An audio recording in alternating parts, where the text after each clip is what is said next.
HFR Podcast is 1 year old. Over the past year, we've hosted allocators, entrepreneurs, economists, and subject matter experts speaking to us on topical and timely issues. Thank you for your support, and we hope you share this podcast with others and keep watching for more insightful conversations. Today, we bring you a deep dive into HFR, what makes it tick, and what the latest HFR Global Report reveals about the hedge fund industry in 2025. Joining me today is Scott Esser, the Managing Director of HFR Research. He's responsible for managing HFR database and the research staff, overseeing client relations and software partnerships, and developing the HFR industry reports. Scott is coming up on 30 years with HFR. Ken Hines is my second guest. He is the president of HFR Index and a leading authority on the global hedge fund industry.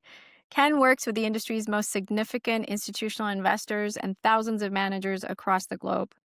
He is a highly sought-after source of expert commentary for industry conferences and leading news media outlets. Ken has been at HFR for 23 years. Welcome to you both. Thank you for joining me. Thanks for having us on, Anika. Thanks, Anika. So I want to kick it off with asking you what we mean when we say that HFR is the institutional standard. Well, when we say that HFR is the institutional standard, really what we're trying to say is that our data is trustworthy, it's reliable, and transparent. Allocators have trusted HFR as their source of hedge fund data and analysis since the early 90s. Our vast wealth of data comes directly from the managers themselves. They provide us with the same reports and letters that they're providing to their investors. Our dedicated staff of experienced HFR employees, they build direct, trusted relationships with these managers and work together to ensure that the information provided and reflected in the HFR database is timely, accurate, and complete. Our database is comprised of some of the world's most exclusive hedge fund managers. And some of these began relatively small in terms of size, in asset size, and have since grown to some of the largest players in the industry. Our indices are the most referenced benchmarks in the entire hedge fund industry. And we publish these indices on the same schedule every month so clients know what to expect and when to expect it. And in terms of transparency, we make our underlying constituents available to our clients for our various index families. We offer a product called HFR Index Scope, where we allow users the ability to dive in and see the exact underlying constituents of the HFRI indices, dating back to every single month back to January of 2008. So you can see which return from which fund contributed to which index. And even just this year, we started publishing the constituent weights for various index families to our database subscribers. So again, being trustworthy, reliable, and transparent is why we can say that HFR is the institutional standard. So Ken, can you speak to that too, and especially what we mean when we say we have benchmark indices, we offer benchmark indices? Yeah, absolutely. I agree with everything Scott said. And really, to put it simply, HFR indices and HFR data are the lifeblood of the investment relationship defined by the manager and the investor. Everything we're doing, and again, you talked about how Scott and I's respective tenure here at HFR. HFR has been around since 1993. It is an institution within the construct of the hedge fund industry. It's been sourced since its very, very beginning of time as the official benchmark for the hedge fund industry. And of course, at that time, there was only a handful of indices, but the HFR fund-weighted composite, even though it's evolved over the years, is still the same index that it was when it was initially launched. And it's so important that you have that legacy, that history, information being conditioned by the relationships that we have with leading managers and leading investors. That's what defines and evolves what we do, because we are engaging with leading institutions around the world, leading hedge fund managers, and we're always looking for ways to help them better understand and to make better investment decisions in the hedge fund industry. Our indices, we're the only hedge fund index provider that's compliant with IOSCO, and we're also compliant with European benchmark regulation. That means that every year The managers that contribute to our indices have to agree to a code of conduct. Essentially means they stand behind the information they provide to us. And European benchmark regulation is also a very significant undertaking, which we comply with. And obviously, our expectation is that Europe's probably a couple of years ahead of the U.S., and that will, when the U.S. adopts similar standards for index providers, we'll be eager to comply with those. But as I said earlier, institutional standard means that everything that we do is designed to inform and to enable institutions and managers to allow investors to make better decisions and achieve better performance with the decisions they're making in the hedge fund industry. Great. So that element of continuity and also the depth that we have because of our longstanding relationships and inception in the hedge fund industry. Because of that, what unique insights is HFR consistently able to deliver about the hedge fund industry, and how or why? I can jump in on that one. Well, the way I look at it is that HFR, we're uniquely positioned to kind of understand both sides of the industry. One, you're looking at the hedge fund managers, and on the other side of the coin, the investors. We have the ability to have discussions with managers and gain valuable insight into recent trends and outlooks that they're seeing in terms of asset classes and preferences and sectors and industries that are in focus. And on the other side of the coin, we have discussions with allocators who are our clients. We get to understand what strategies are a current focus for them, which may become a new focus for them in terms, risk on, risk off. We're able to harness all of this intel from the managers and the allocators to really understand the current state as well as the evolution of the hedge fund industry. We have our finger on the pulse. This way, we're able to deliver leading analysis, create new benchmarks, all of which is helpful to the managers as well as to the allocators alike. Yeah, and I would add to that, leadership is really the key word there as to what we do. Everything that we do comes back to innovation and leadership and having better, more useful benchmarks to every type of investor. So in addition to just investors and managers, our clients are also banks and service providers as well, but from all the way down the line, from banks, traditional asset managers, hedge funds, asset owners, including pension funds, insurance companies, endowments, foundations, family offices, individuals, all of those types of investors are using our content to make better investments in the hedge fund industry. Really, now it's more important than ever. We brought out a number of new things over the last couple of years.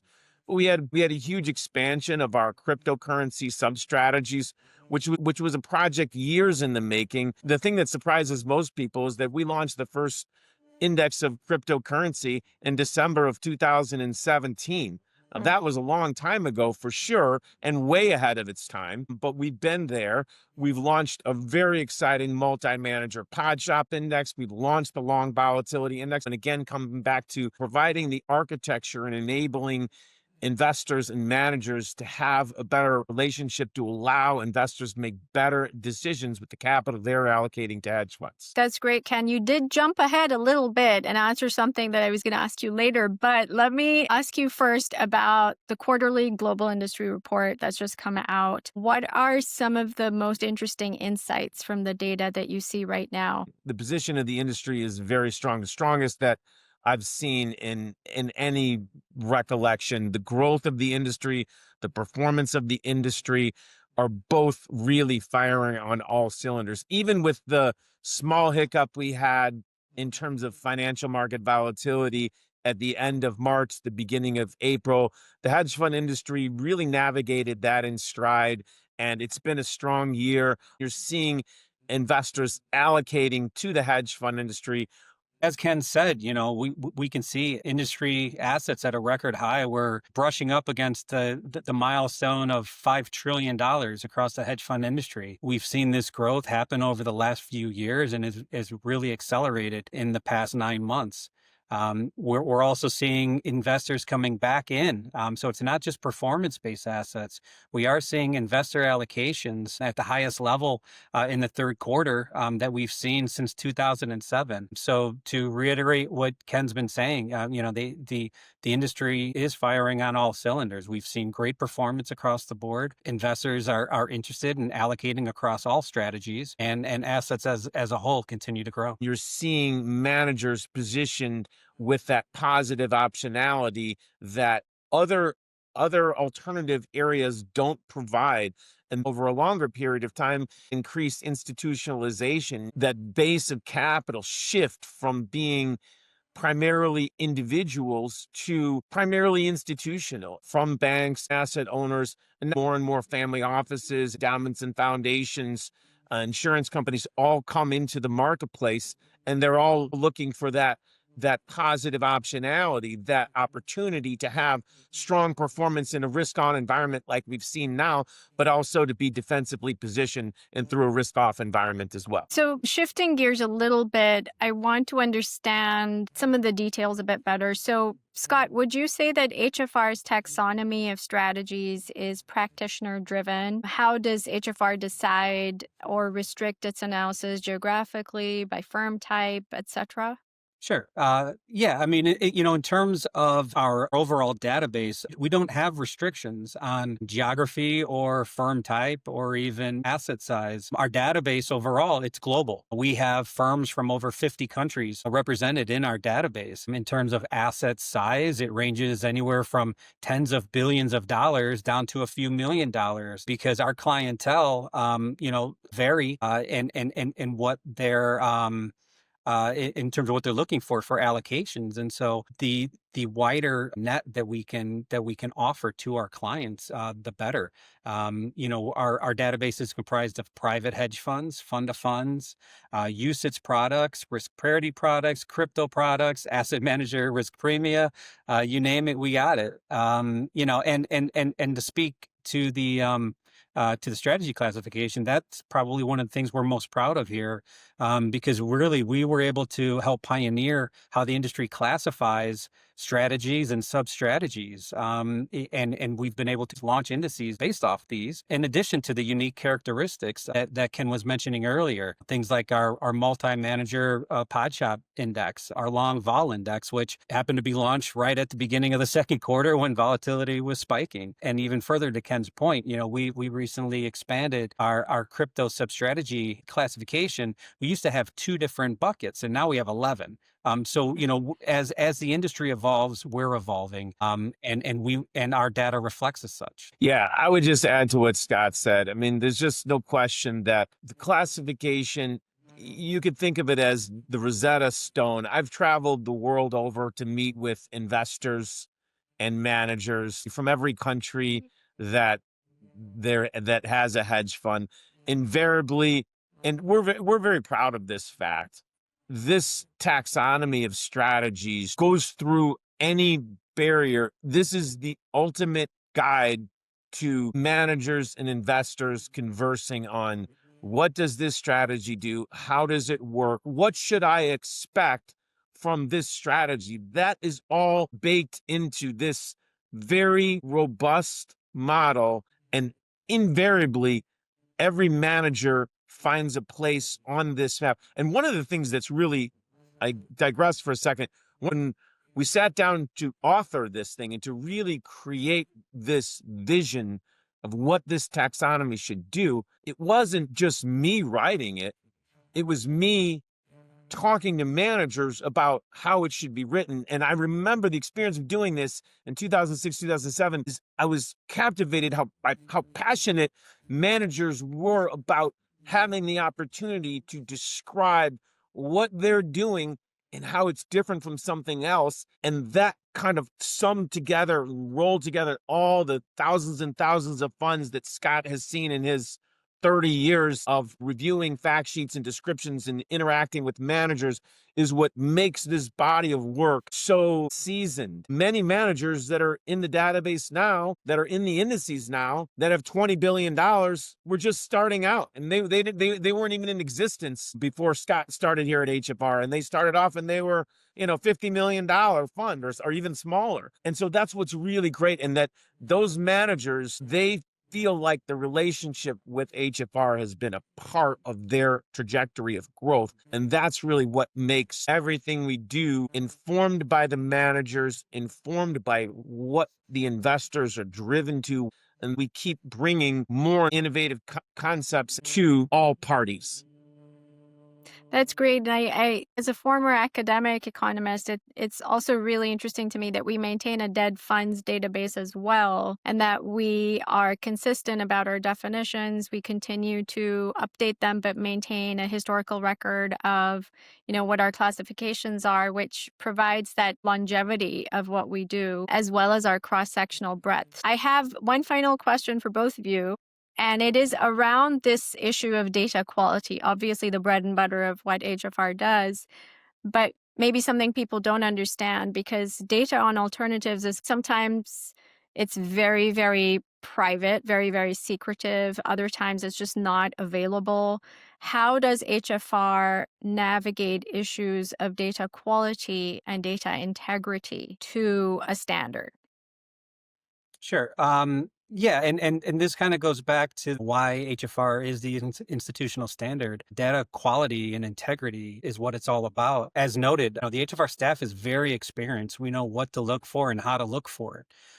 We have many internal flags that automatically pop up, based off not just performance, that's obvious, but also based on which sub-strategy or regional focus a fund's performance might be in, or asset size, jump or decline. We have many different outlier flags, and we follow all of those flags, and we follow up with them. We contact the managers directly, have discussions with them to ensure that their performance and profile is accurate as stated, and then we move on to the next one. As Ken noted earlier, we do comply with the IOSCO principles for financial benchmarking, which includes our index constituents agreeing to the submitter code of conduct, which helps directly address the data quality and integrity idea. And finally, just to kind of reiterate the importance of transparency, we grant clients access to all the underlying constituents. We offer them the weights, so they have, who's in the index or what the return was and what the weight was for that. So in terms of data quality and integrity, that is our bread and butter. Yeah. And I would add to that, I mean, I think we've covered a lot of this, but we're at a historic time in the hedge fund industry for sure. No question about it. The capital reaching the $5 trillion milestone. I remember Scott and I when it was $1 trillion back in 2009, and it was very, very difficult time. And now it just seems like things have never been stronger. Two things that I would comment. What Anika, when you talked about how we maintain the definitions of the strategies, one thing that I always find very interesting and compelling is how we do that, but it's surprising how little we have to do it, which speaks to the timelessness of the construct of it.